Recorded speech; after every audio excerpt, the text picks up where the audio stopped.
우리 삶의 자리에서 우리 신앙에 있어서 우리 신앙이 더욱더 주님을 향해서 돈독한 신앙을 가질 수 있도록 은혜 베풀어 주시옵소서. 존귀하신 예수 그리스도의 이름으로 기도드립나이다. 아멘. 자, 오늘 본문 말씀은 요한계시록 20장 부분에 대해서 14절하고 15절 두 절입니다. 요한계시록 20장 14절 15절 제가 읽어드리겠습니다. 신약성경 421장입니다. 421장. 사망과 음부도 불못에 던지우니 이것이 둘째 사망 곧 불못이라. 누구든지 생명책에 기록되지 못한 자는 불못에 던지우더라. 그래서 모든 인생은 우리가 히브리서 9장 27절 말씀처럼 한 번 죽는 것은 사람에게 정하신 것이고 그 후에는 뭐가 있다? 심판이 있다. 그래서 첫째 부활에 참여해서 영원한 천국에 들어가는 천국 시민이 있는가 하면 영원한 불못, 이 지옥에 던지는 이 둘째 사망에 처한 자들이 있다는 겁니다. 많은 사람들은 그 사이에 사각지대를 찾습니다. 그러나 사각지대가 있습니까 없습니까? 절대로 없습니다. 절대로 없습니다. 첫째 부활에 참여해서 천국에 가던가 아니면 영원한 불못에 던지우던가 둘 중에 하나입니다. 둘 중에 하나. 오늘 말씀에서는 이 둘째 사망에 대해서 그렇게 하는데 사실 모든 사람들은 예배소 2장 1절 말씀처럼 허물과 죄로 죽은 인생입니다. 허물과 죄로 죽었다는 거죠. 그것이 로마서 5장 12절에 나와 있죠. 한 사람으로 말미암아 죄가 세상에 들어오고 죄로 말미암아 모든 사람들이 사망에 처했다는 거죠. 그렇죠? 사망에 처했다. 거기에 대한 희망이 로마서 5장 19절에 나옵니다. 뭘로 나오죠? 한 사람의 불순종으로 많은 사람이 뭐가 됩니까? 죄인 된 것 같죠. 한 사람 바로 예수 그리스도의 순종하심으로 말미암아 많은 사람이 뭐가 된다? 의인이 된다고 했어요. 모든 사람들이 이 죄와 허물로 말미암아 형벌 안에 머물렀지만 예수님께서 우리가 죄와 허물을 대신해서 십자가에서 대속의 죽으심을 죽었고 우리가 믿음으로 예수님과 연합한 인생들은 그 영원한 형벌을 내가 짊어져야 되는데 누가 대신 짊어지셨습니까? 예수님께서 그 영원한 형벌과 진노를 담당하셨다는 거죠. 그래서 우리는 어떻습니까? 우리 믿는 사람들은 어떻죠? 모든 인생은 죽을 수밖에 없죠. 그렇죠? 죽을 수밖에 없지만은 예수님께서 우리의 죄와 허물에 대해서 대속하셨기 때문에 우리는 뭡니까? 영원한 생명을 얻게 되는 거죠. 그리고 어느 자리에 들어갑니까? 첫째 부활에 참여하는 축복된 천국 시민이 되는 겁니다. 그러나 이 땅에서 여전히 예수 그리스도의 그 대속의 은혜 그것을 거부하는 사람들은 어떻습니까? 영원한 형벌에 들어간다. 그 영원한 형벌이면 바로 둘째 사망이라고 합니다. 둘째 사망. 그럼 둘째 사망의 그 메시지는 어떤 의미를 갖고 있느냐? 그 부분에서 우리는 바로 하나님과의 영원한 분리됨이다. 둘째 사망은 바로 하나님과의 영원한 분리됨. 그것은 최종적이고 그 징벌의 결과는 뭡니까? 영원한 불못에 던지운다는 거죠. 왜? 그 죄에 대해서 우리가 이 땅에서 죄의 문제에 대해서 해결하지 못한 자는 영원한 불못에 던질 수밖에 없다는 겁니다. 그러니까 기회는 언제가 있습니까? 우리가 이 땅에 생존하는 그때까지, 호흡하는 그때까지가 우리에게서 기회라는 얘기죠. 자, 그러면 이 둘째 사망에 처할 수밖에 없는 사람들, 그런 사람은 어떻습니까? 바로 생명책에 기록되지 못한 자라고 했죠. 생명책에 기록되지 못한 자. 우리가 출애굽기 32장 33절을 보게 되면 어떤 말씀이 나옵니까? 하나님께서 말씀하시죠.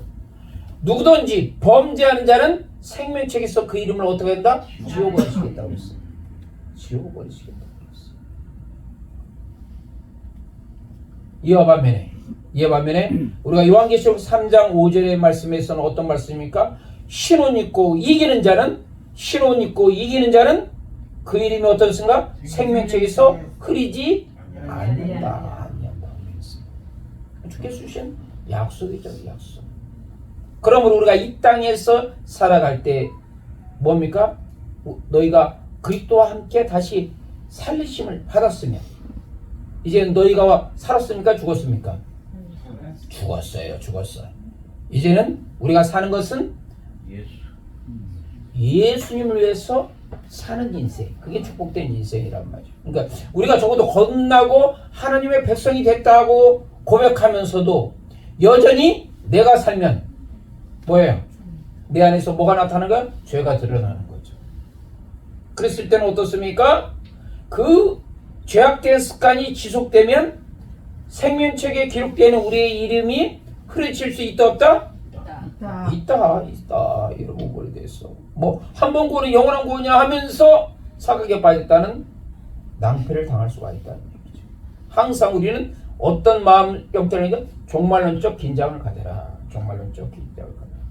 우리의 생명책에 우리의 이름이 기록된 이름이 더욱더 견고하고 더욱더 확실해지고 더욱더 영구해져서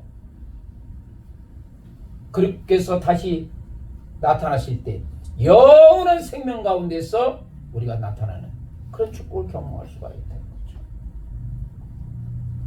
자, 또한 이 둘째 사막, 그것은 첫 번째는 생명책에서 우리의 이름이 기록된 자, 그리고 또한 그 부분에서는 무엇입니까? 첫째 부활에 참여하는 자라고 했어요. 첫째 부활에. 자, 첫째 부활은 누가 참여하는 겁니까? 바로 예수 그리스도께서 우리의 죄와 허물을 짊어졌다는 그것을 믿음으로 고백하는 자라는 거죠. 그래서 어떻게 합니까? 마음으로 믿어서 의에 이르고 입으로 시인해서 구원을 받는 거죠. 아멘? 마음으로 믿고 입으로 시인하는. 그러니까 이 마음으로 믿는 것은 단순히 어떤 지적인 부분에 대해서 국한되는 것이 아니라 정말 우리의 마음과 영혼이 전심으로 하나가 돼가지고 예수님께서 정말로 나의 죄와 허물을 위해서 화목제물이 되어주셨다. 그분의 대속의 공로로 하나님께서 나에게 행하신 그 영원한 진노의 형벌을 예수님께서 대신 짊어지셨다. 그걸 믿는 거예요. 그래서 로마서 6장 5절에 뭐라고 나오고 있습니까? 너희가 십자가 연합하는 자가 됐으면 반드시 뭐하고 연합해야 됩니까? 예수님의 부활과 연합해야 돼요. 아멘? 근데 이것은 뗄래야 뗄 수 없는 거예요. 동전의 양면이에요. 그러니까 어떤 사람들이 신앙으로서 고백을 통해서 나는 예수님의 그 십자가에서 연합한 자다라고 이야기하면서 그의 삶의 모습, 삶의 자리는 악취가 난다. 그럼 진정한 고백하는 자가 됩니까? 아니에요. 그냥 단순히 입술의 고백인 것 뿐이에요. 다른 사람한테는 얼마든지 속일 수가 있지만 누구를 속일 수 없습니까? 하나님을 속일 수 있다 없다? 없다요. 없어. 그렇기 때문에 우리에게 있어서 진정한 이 첫째 부활에 참여하는 것. 그것이 요한복음 5장 29절에 분명히 나타나고 있죠. 선한 일을 행하는 자는 어떤 부활로? 생명의 부활로. 그 다음에 악한 일을 하는 자는 뭐랍니까? 심판의 부활로 나타난다고 그랬어요. 사도행전 24장 15절에서는 의인과 악인의 부활이 있으리라고 했어요. 그렇다면 의인과 악인의 그 부활에 있을 때 여러분은 생명의 부활로 참여하는 자가 되기를 원합니까? 아니면 심판의 부활의 그 자리에 나갈 것입니까? 적어도 우리는 어디에 자리에 들어가야 합니까? 한 사람도 빠짐없이 그 생명의 부활에 참여하는 자가 돼야 되는 것입니다. 결국 그 사이에 어떤 중간지대는 있다 없다? 없다. 그러니까 많은 사람들이 오늘날 사는 사람들이 가장 도전하고 긴장하는 거예요. 항상 뭐요? 중간지대를 찾는 거예요. 마치 저게 항상 강조하고 있잖아요.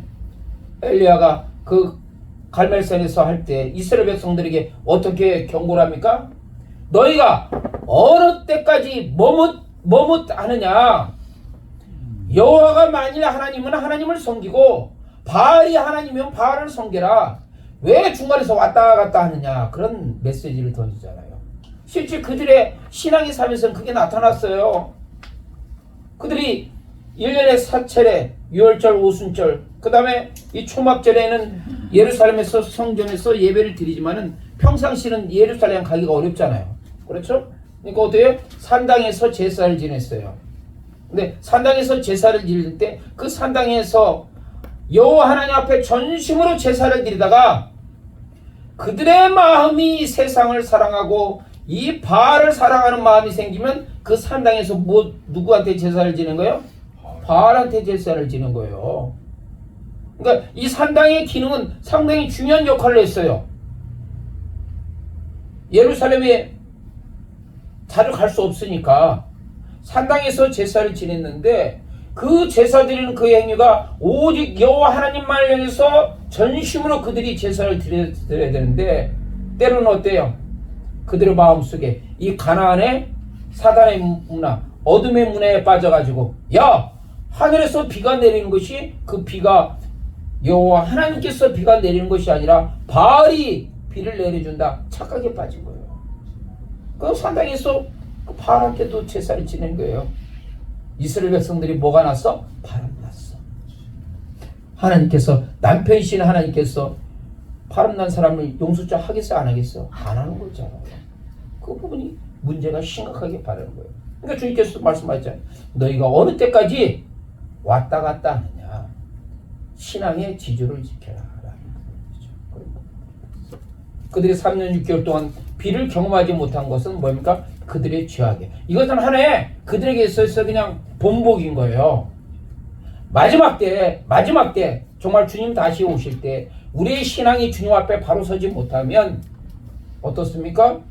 영원한 불못에 던질 수밖에 없다는 거죠. 그러기에 코로나의 역병들 또한 앞으로 우리가 직면하는 세계적인 경제적인 공황들 그 다음에 세계적인 전쟁들 지금 좀 이스라엘 그 하마스 그 전쟁 봐요. 아주 그냥 완전 초토화되잖아요. 그런 부분이 발생할 수 있습니다. 근데 우리가 이런 상황 속에서 이 은혜의 시대에서 지금은 이 믿음의 핍박 시대로 지금 달려가고 있는데 그 상황에서 지금 현재 우리가 준비하지 않으면 그런 부분에서 넘어질 수 있다 없다? 있다. 특히 요한계시록의 이 말씀을 1차적으로 받는 독자는 누군지 아세요? 1세기 성도들이었어요. 그들은 이 요한계시록의 말씀을 통해서 상당히 위로를 받았습니다. 왜? 그 당시에 네로 황제를 통해서 또한 도미티안 그 황제를 통해서 어마무시한 핍박과 환란에 직면했기 때문이에요. 결국 어떻습니까? 핍박과 환란을 직면했을 때 그들의 신앙과 삶의 그 인식은 뭡니까? 이 세상에는 소망이 있다 없다? 없다.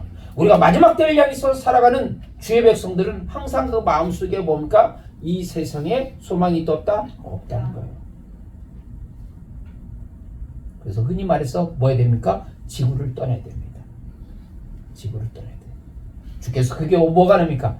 데살로니가전서 4장 16절 17절이 바로 지구를 떠나는 그 사건입니다. 주께서 오련과 천사장의 소리와 하나님의 나팔 소리로 친히 하늘로 쫓아 강림하실 때 그리스도 안에서 죽은 자들이 먼저 일어나고 살아남은 우리도 저희와 함께 구름 속에 끌어올려서 영원토록 주와 함께 있어요. 지구를 떠나야 됩니다. 왜? 그때는 지구는 뭘로 변하는 거야? 지옥으로 변하는 거기 때문에. 그 끔찍한 것을 여러분들은 당하겠습니까? 아니면 지구를 떠나겠습니까? 그것이 뭘로 되는 거야? 들림받는 걸로 나타나는 겁니다. 그랬을 때 그러한 상황에서 축복과에서 첫째 부활에 참여한 자는 영원한 천국의 영광을 여러분들은 경험할 것이고 여전히 세상을 사랑하며 재앙을 사랑하며 육신의 정욕, 안목의 정욕, 이생의 자랑에 빠지는 인생들은 어떻습니까? 둘째 사망의 빠진다. 영원한 불못에 던진다. 기름으로 튀겨지는 것도 우리가 이게 생선 같은 것도 이렇게 기름으로 튀기잖아요. 근데 여러분들은 이 둘째 사망에서는 처한 자들은 뭘로 튀깁니까? 불로, 유황불로 튀겨집니다. 여러분의 결정은 지금에 있습니다.